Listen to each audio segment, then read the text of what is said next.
ओम शांति।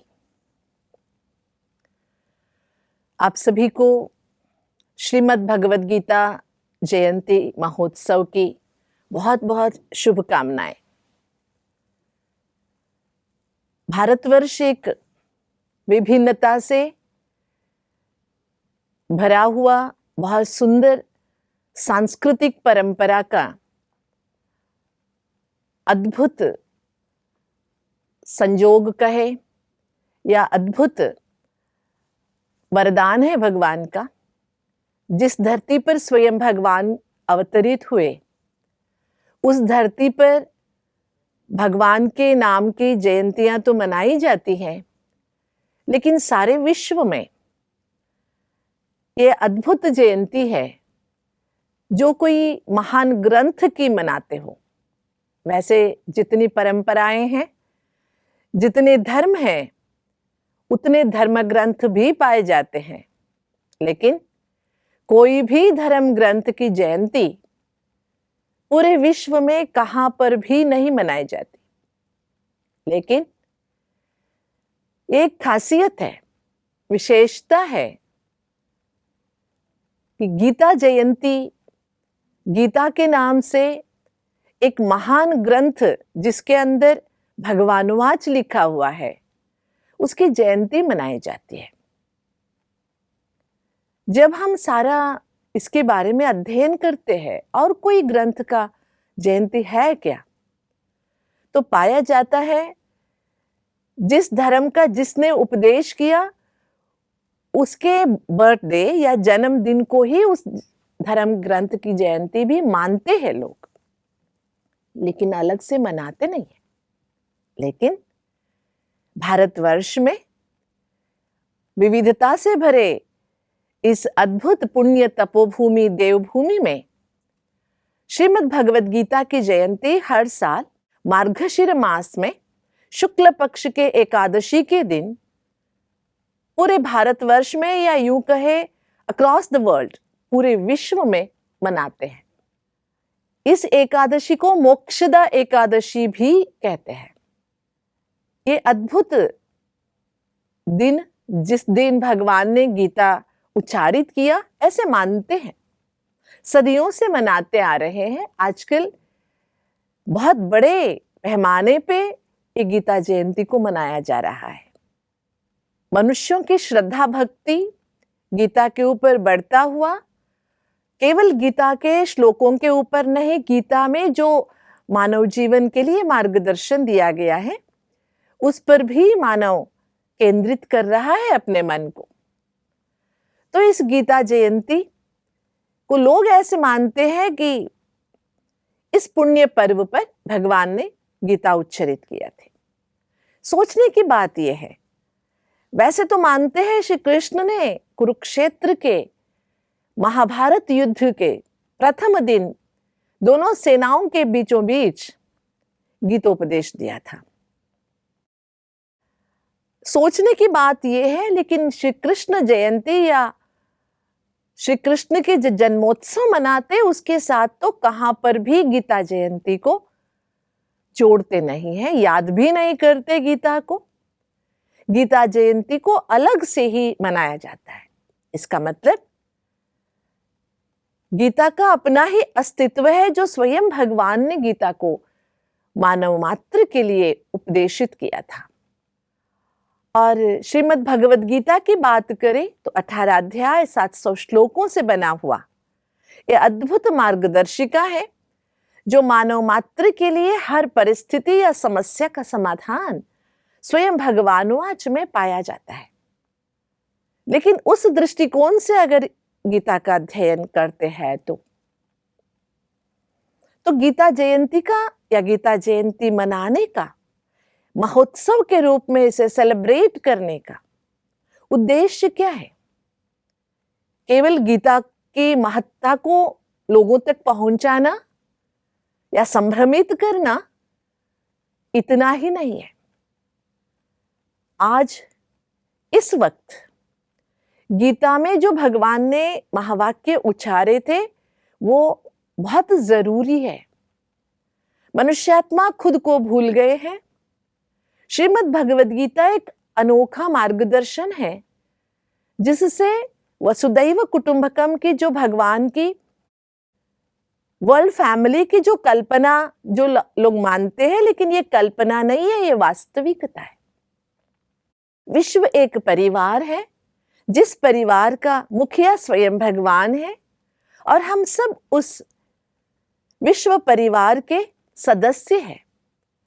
इस भावना को जागृत करना और हर मानव मात्र के अंदर एकता के इस भावना को पुनः स्थापित करना गीता जयंती का मुख्य उपदेश या उद्देश्य है। तो क्या केवल गीता जयंती मनाने से, गीता का पठन पाठन करने से इस उद्देश्य तक हम पहुंच सकते हैं? सालों से मनाते आ रहे, सदियों से मनाते आ रहे हैं, लेकिन उसमें हम सफल नहीं हो पाए। इसलिए जिस गीता को 5000 साल पहले भगवान ने मनुष्य मात्र के कल्याण के लिए उच्चारा था, उस गीता को पुनश्च उच्चारित करने का समय यह है। स्वयं भगवान पुनः इस धरा पर अवतरित होकर गीता का उपदेश पुनः दे रहे। जैसे गीता में भगवान ने हमें बताया था या वादा किया था, जब जब धर्म की ग्लानि होगी मैं इस धरा पर अवतरित होकर पुनः मानव मात्र को अधर्म से बचाऊंगा, अधर्म का नाश करूंगा और सत्य धर्म की पुनः स्थापना करूंगा। ये वो समय है जब स्वयं भगवान इस धरा पर अवतरित हुए भी है।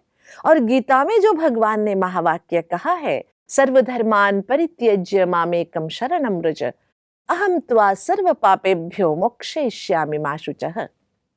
देह के और देह से संबंधित सब धर्मों को त्याग कर, देह भाव को भी भूलकर, स्वयं को आत्मा समझकर मूल भाव में स्थित होकर भगवान के जब शरण में हम आ जाएंगे तो हम सारे दुख पाप से मुक्त हो जाएंगे। और जब हम सब एक है इस भावना में स्थित हो जाएंगे, पूरी दुनिया एक परिवार, वसुधा एक कुटुंब बन जाएगी। ये आज की जरूरत है। दुनिया में आज जो बिखरे हुए लोग हैं, जाति धर्म भाषा और प्रांत के कारण बटे हुए हैं, उन सब में एकता लाने का एकमात्र उपाय जो गीता में भगवान ने कहा है, खुद को आत्मा समझना, एक चेतना समझना और अपने अंदर ज्ञान की दिए को जलाना, ये गीता करती है।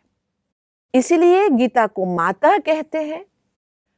और गीता माता का पिता स्वयं परमपिता परमात्मा गीताचार्य है, जो खुद के लिए कहते हैं पिता अहमस्य जगतो माता धाता पितामहः। पूरे दुनिया का माता मैं हूं, दाता भी मैं हूं, पिता भी मैं हूं और दादा भी मैं हूं। सर्व संबंधों में जिस भगवान को हम पूजते हैं, प्रार्थना करते हैं, उस भगवान के साथ सभी का संबंध जोड़ना गीता के जो महावाक्य है, उन संबंधों को जागृत करने के लिए या पुनः मनुष्यात्मा को उन महावाक्यों को आत्मसात करने की जो मार्गदर्शना देने की आवश्यकता है।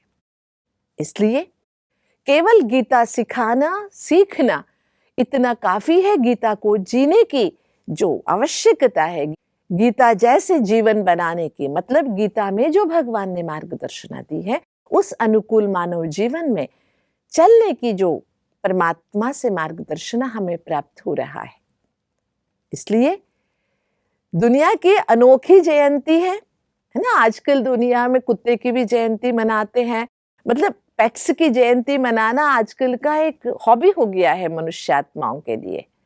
खुद की जयंतियां तो मनाते ही हैं, लेकिन ये एक स्पेशल है, विशेष है, जो एक धर्म ग्रंथ की जयंती मना रहे हैं।